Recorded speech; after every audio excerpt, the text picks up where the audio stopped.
Bienvenidos a esta nueva conversación, nueva entrevista en Litoral Press TV. Hoy vamos a abordar temas relacionados a la minería y también a las obras públicas. Lo haremos con alguien que sabe, por supuesto, quien estuvo en las carteras de minería y obras públicas durante el gobierno primero de Sebastián Piñera, el exministro Hernández Olminiak, quien hoy está en el mundo académico, actualmente como director de planificación de CLAPES UC y también director del Departamento de Ingeniería y Gestión de la Construcción de la Universidad Católica. Así es. Su alma mater. Así es. Muchas gracias. Interesante estudio, Hernán, que ustedes han compartido y del cual, cierto, nos convoca esta conversación. Vamos a partir con un tema que le interesa a todos los chilenos, que es el cobre. Ustedes hablan de un descenso en la productividad minera. Así ¿Eso va a seguir agudizándose?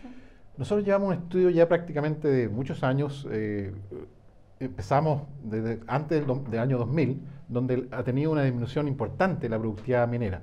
El foco en ese momento de la empresa era básicamente producción, producir, y ya cuando el precio empezó a ajustarse, empezaron a hacer esfuerzos por mejorar la productividad, es decir, focalizar un poco más en la mejora de la producción, y por lo tanto se ha empezado a revertir ya en los últimos 2 o 3 años, y hoy día ya estamos en una etapa que ojalá empiece a crecer la productividad nuevamente. Y eso es básicamente resorte de las empresas, de las políticas que ayudan a mejorar eso. Así que yo estoy respondiendo a tu pregunta, me parece que claramente debiéramos tener una estabilización de la caída y ya una mejora respecto a la productividad que teníamos hace unos años. Sí, yo decía al comienzo que es un tema que nos interesa a todos. Dicen que el sueldo de Chile había dejado de ser esto justamente por el descenso en la productividad minera, pero también afecta a muchos puestos de trabajo. Según este estudio que ustedes comparten, se compartió casi al final del año, el 29 de diciembre lo compartieron, fíjese, que el 2016 11% de puestos de trabajo disminuyeron, siendo una de las brechas más altas en los últimos 20 años. Así es, la verdad que ha sido un esfuerzo significativo de las compañías y de los trabajadores, y por lo tanto lo que queremos ahora es justamente que esa productividad mejore y que haya una relación clara entre salario y productividad, de modo realmente lograr que las mejoras salariales de los salarios de los trabajadores esté asociada a mejoras de productividad. Así que esperamos que realmente eso se lleve adelante en forma ordenada entre las empresas y los trabajadores. Usted fue uno de los autores de esta investigación. Así es. ¿Quiénes fueron los integrantes, cierto? ¿Y durante cuánto tiempo estuvieron investigando esto? Bueno, este es un trabajo hecho por CLAPES de la Universidad Católica, que es este Centro Latinoamericano de Políticas Económicas y Sociales de la Universidad Católica, y básicamente tenemos un grupo que está asociado trabajando en temas mineros. Está Luis González, está el subdirector del programa, que es Rodrigo Cerda, y yo. Éramos los 3 que estábamos estudiando en ese estudio. ¿Y ustedes se proponen investigar esto con el objetivo de observar qué, particularmente? Bueno, el Centro Latinoamericano de Políticas Económicas y Sociales de la Universidad Católica, CLAPES, básicamente se preocupa de hacer buenas políticas, de recomendar políticas públicas. Y por lo tanto, lo que estamos haciendo en distintas áreas, entre ellas la minería, la construcción, en las que yo estoy involucrado, pero el centro está involucrado en otras áreas, es básicamente tener los antecedentes para poder recomendar políticas que mejoren las distintas industrias que estamos trabajando. Entonces, una de ellas, por cierto, como lo mencionabas tú mismo, la industria minera es muy significativa para el país por el aporte que hace. Las exportaciones, sobre el 50% de las exportaciones chilenas son producto de la minería, y un porcentaje significativo de ellas son de cobre. Por lo tanto, si mejoramos las políticas públicas asociadas al cobre, obviamente estamos dando un impulso al desarrollo del país. Usted estuvo a cargo, ¿cierto?, de la cartera de minería, hoy desde el mundo académico. ¿Cómo se ve? ¿Se han hecho bien las cosas? Bueno, la verdad que hemos tenido algunas cosas que uno podría haber hecho distintas. Digamos, el hecho de haber sacado el decreto de L600 al inicio del gobierno de la presidenta Bachelet, para mi gusto fue una señal no muy importante para la inversión extranjera. Expliquemos qué es lo que es el DL600. El DL600 es un decreto que llevaba mucho tiempo en el país, que permitía varias cosas respecto a la inversión extranjera. Se fomentaba. Exactamente, y una de las cosas más importantes es que le daba estabilidad a las reglas del juego al que inversionía por un periodo de tiempo, y para poder cambiar esas reglas tenían que estar los dos de acuerdo, tanto el inversionista como el Estado de Chile, para poderlas cambiar. Cuando uno deroga esos elementos, obviamente ya las reglas del juego las puede cambiar el Estado sin preguntarle a los inversionistas nuevos. Se mantienen, por cierto, los antiguos con la regla que estaban firmada. y no se hizo bien. O sea, para mi gusto, obviamente es un tema que afecta las inversiones futuras. Y obviamente estamos en una competencia importante de recursos, los distintos países, entre ellos, digamos, Chile con otros países están esperando inversiones de distintas partes del mundo, en el caso de la minería, y si uno tiene ciertas facilidades y da ciertas formas para que se desarrollen las inversiones en el país, obviamente eso mejora la industria minera de ese país en particular. Perú lo ha hecho muy bien. Perú por lo menos ha tenido ciertas inversiones interesantes en minería, también tiene aspectos que mejorar como todos los países, pero obviamente Perú es un competidor directo en inversiones mineras. La cartera de minería fue una de las más estables, por lo menos Aurora Williams estuvo desde el comienzo y todo dice que llegaría también a estos últimos suspiros que quedan. Ya difícil que hayan cambio de ministro en este momento, digamos. Nunca se sabe, nunca se sabe. Volvamos al estudio ya para concluir en esta área, lo decía yo en la introducción, se ve entonces una recuperación, esa es la buena noticia, hay un descenso de la productividad minera, pero esto debería comenzar, ¿cierto? Claro, había un descenso por bastante tiempo, hoy día se estabiliza y ya deberíamos tener alguna mejora significativa en la productividad, y eso es bueno. Son ciclos, ¿no? Para uno que no está tan relacionado con el tema. O sea, están asociados a cómo está la industria. Cuando los precios están altos, probablemente la preocupación de las empresas es producción y por lo tanto volumen de producción.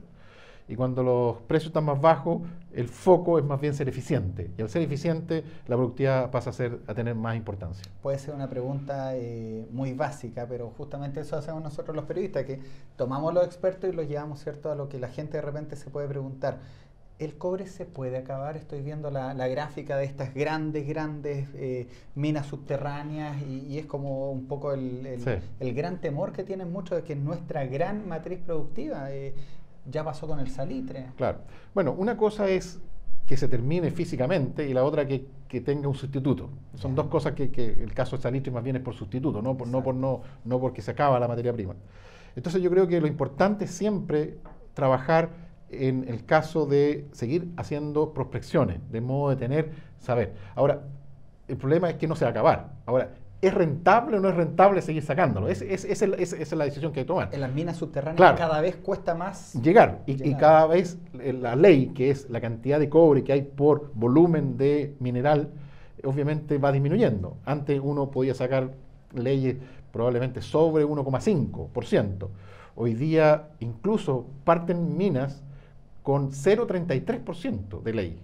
Entonces, ley, cuando usted se refiere, es la cantidad de cobre fino que se saca por el volumen que se saca, entonces que se remueve. Entonces, por lo tanto, cuando mueven un mineral, solo hoy día, si fuera 0,33%, el 0,33% de todo ese volumen es el pedacito de cobre que se saca para exportar. El resto no sirve. El otro sirve para otras cosas o es material que hay que botar. Entonces, claramente ahí tenemos un desafío importante para seguir trabajando. En el segundo tema que me gustaría que nos ayudara a comprender, y interesante también parte de este estudio, es que las lluvias extremas dañaron con mayor ocurrencia la red vial del país, según este estudio. Fueron 252 los millones de dólares que gastó el Estado en emergencias como el 27F, lo que pasó en Pisagua, el volcán Calbuco y el aluvión de Atacama. ¿Cómo lo pueden medir ustedes y qué presentan de solución también? A ver, nosotros hemos hecho estudio tanto en el Departamento de Ingeniería y Gestión de la Construcción de Ingeniería de la Católica y en CLAPES, de modo de poder, a través de un estudio de FONDEF, del gobierno, nos ayudó a financiar este estudio junto con la Universidad de Concepción y otros organismos del Estado como el MOP, ONEMI y también Cernajeomín. Y la verdad que lo que estamos haciendo es cuantificar los efectos de los eventos de la naturaleza que pueden afectar las obras públicas y básicamente las carreteras. Y para ello tenemos que primero cuantificar los eventos, que los eventos más importantes son terremotos, inundaciones y erupciones de volcanes aquí en Chile. Esas son las tres más importantes que tenemos.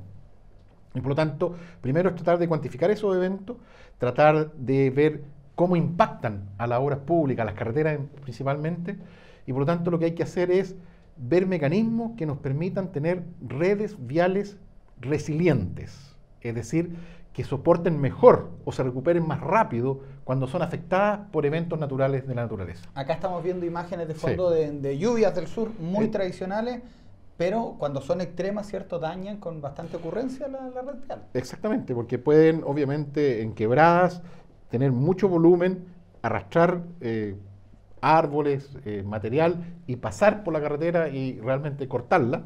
Y tener, obviamente, la carretera cortada por mucho tiempo es complicada para la producción y la comunicación de las personas en los distintos puntos.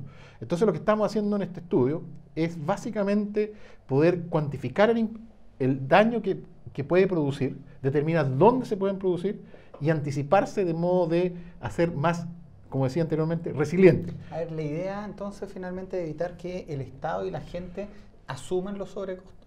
La idea es que el impacto sea lo menor posible. Ya. Por lo tanto, que los costos sean menor, solo básicamente tratar de que no se corten las comunicaciones, porque una cosa es el costo del daño que se produce físicamente a la obra vial propiamente tal, pero también todo el daño económico que se le produce por el hecho de no tener comunicación. Se produce problemas en el transporte bueno, ir a hospitales, a colegios, y también el transporte de las materias primas o de la producción de algunas zonas en las cuales esto se ve afectado. Interesante el estudio porque ustedes también entiendo que esto es una etapa donde proponen también etapas a futuro. Exactamente. En este momento estamos en proceso ya de iniciar la segunda etapa, de poder encontrar ya soluciones más específicas para poder tener sistemas de gestión que nos permitan anticiparnos y tener por ejemplo, redes que nos permitan tener alternativas en caso que se corte uno. Porque ¿cómo puede resolver esto? Hacer una carretera mucho más sólida, más estructurada, pero eso es muy caro. Entonces lo que uno hace es tener redes alternativas de que cuando además se corta una, permita tener la circulación por otra. No, y aparte que esto es terrible, porque llueve en el sur Claro. todo el año y después vienen los efectos que dañan la conectividad son sismos, que también hay bien seguido en Chile, y efectos volcánicos. Exactamente. Que cada cierto a usted le tocó harto. Claro, me tocó Conoce claro. el tema. Y la verdad que tienen efectos bastante importantes en las obras viales y por lo tanto hay que anticiparse a ello y tomar eso. Cuando esto se termina, ¿a quién se le presenta? Para que Esto lo ideal es que lo tome Obras Públicas y también lo tome ONEMI para que, por un lado, Obras Públicas haga la gestión adecuada para que anticipe los problemas y ONEMI para que tenga las herramientas para anticipar y evitar los problemas de emergencia que se producen en esa zona o sepa por dónde evacuar las personas en los momentos que hay. Entonces tenemos, por ejemplo, en el caso de los volcanes, simulaciones de cómo es una erupción de un volcán y cómo podría afectar la red vial adyacente a ese volcán, por ejemplo. Bien interesante, Sí. aprovechando todo lo que fue su experiencia. ¿Cuesta de repente entrevistar a exministros no porque sean inaccesibles ni difícil conversar con ustedes, sino que uno tiende y la gente tiende a asociarlos con esos años de figuración pública que tuvieron?